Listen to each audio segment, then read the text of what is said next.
everybody. So we appreciate all the support we've been getting lately. Just from our last video, we just got like 100 views in one Yeah. night. So we appreciate the hours. support. So the topic of the day is having having opposite sex friends. Yeah. Well, it doesn't matter when you have them or just period. Okay, we're just gonna say having them period. I think it's period. Period, right? Well, so maybe it's like you having them and then being in a relationship type thing. Maybe. We'll go with it. Or like how you. We'll go with it. So where would we be? I mean, having opposite sex friends, in my opinion, it's all about the establishment. What? Oh my god. I feel like it's all about the establishment. Pretty much if you get things across, like from the beginning, and kind of how you interact with them too. I feel like I think certain things opposite sex friends should do if you're friends. So, I mean, I don't know, but usually I don't know. Some kind of frequently it always crosses a border for some reason though. Like it's always one person ends up, always thinking something more than friend, even though the other person just hasn't even never thought about it, like at all. I feel like with opposite sex friends, it should be established when y'all start a relationship. For example, Damir had female friends before me and him started our relationship. So it's like, depending on what type of friends they are, it's like, what he went through before, if they was there and they were really friends, how can I come in and be like, oh, well, they can't be your friends now because I'm here? That's just not right. But like starting new relationships with having opposite sex friends, once you start a relationship, I feel like no, that shouldn't happen. I also feel like he said, there's boundaries when it comes to stuff like that. Like, I feel like you should have an open communication with the person that you're with, whether it be you as the female having a male friend or him as the male having a female friend. I feel like there should be open communication with everything. Whatever your significant other asks about that person, it should be nothing hidden from them.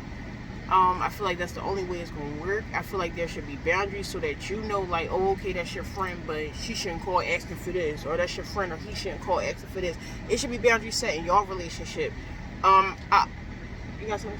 Yeah, I'm about to say pretty much if you have open communication, the person you deal with, like as far as like what goes on like between you and like your opposite sex friends, I feel like it usually won't be no I mean, if it is like they don't catch them off guard, if you get what I'm saying, because that'd be the biggest problem when you start having certain relationships with your opposite sex friends and certain things are being done, certain things are being said.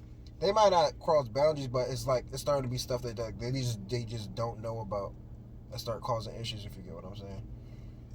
I also feel like if you have opposite sex friends and y'all both agree on that what was I about to say? Like my whole brain just literally went blank. Like, yeah, it just literally went blank. What you about to say? I said about the boundaries things, like what actually should be like going on, said, happening, things like that. Because some people don't know boundaries. Like some people will be like, oh well, I'm going over my best friend's house to spend the night, and that's your girlfriend going over Mel's house, or that's your dude going over girlfriend. It's just certain things that just shouldn't be tolerated. Like, even when it comes to certain things, I mean, I just feel like that's like that should be established, but I feel like some of it is also like the unwritten code is what they say. Like, it's just certain things, like, I feel like if you know, okay, me as a female, if I know I don't want him doing something, I'm not going to go do that, if that makes sense. If you want somebody doing something that you don't try to do it, is that what I'm guessing you're trying to say? Right. Like if don't do what you don't want done to you.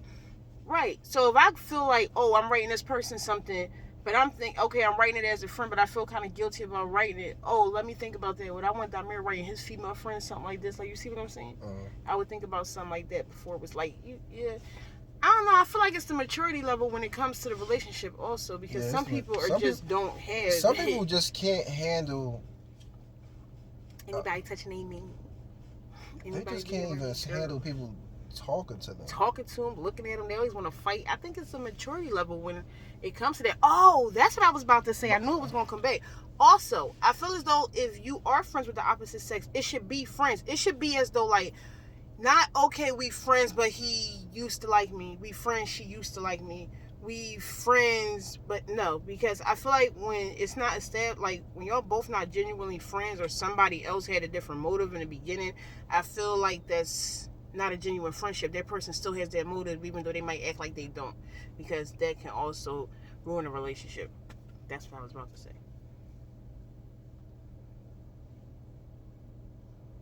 And you was about to say something. I'm trying to think. What was I about to say? I don't know. It's like, I don't know. Just keep your. It's just best to keep your opposite sex.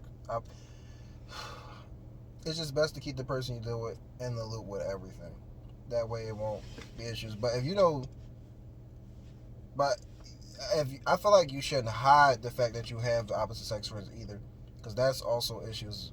That's also where the big issues come from, where you try to hide it. Right. So. Or when it came into our last conversation, trying to be like, oh, that's my friend. But then a couple years down the line, your significant other done found out you and your friend done had something before and you didn't say nothing. Like that too. Now, like I said, it also depends on the person, because I know somebody who would basically be like, oh, I can't have opposite sex friends because I'm a dog. I'll do something with this person or something with that person if they was my friend. So, yeah, it depends on the person. It depends on the maturity. It depends on y'all communication, what y'all think. I feel like that's a maturity level, too. If you're not mature enough to have opposite sex friends, you don't need to have them. Like, that shouldn't even get to the point where if you're in a relationship and you have opposite sex friends, you shouldn't have to feel nervous about the pressure of having them, because you might, like, I don't understand why that'd be so difficult for some people. It's not hard. Yeah, I mean, all that comes in with loyalty, trust, and everything too. I mean, all that ties in with each other.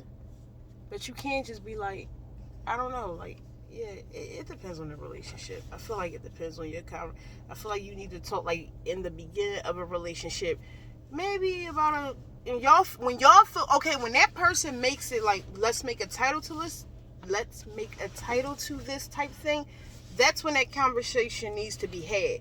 Because that's when all the female friends become friends, because most of them was the person that they were talking to before they started talking to you. So, yeah, that's when that conversation needs to be had. So, yeah, and just pray that they keep it 100 with you. I mean, only you can believe what they tell you at that point. So, yeah. Anything to add on? No, I think that's about it. Okay, so that's our take on having opposite sex friends. Deuces.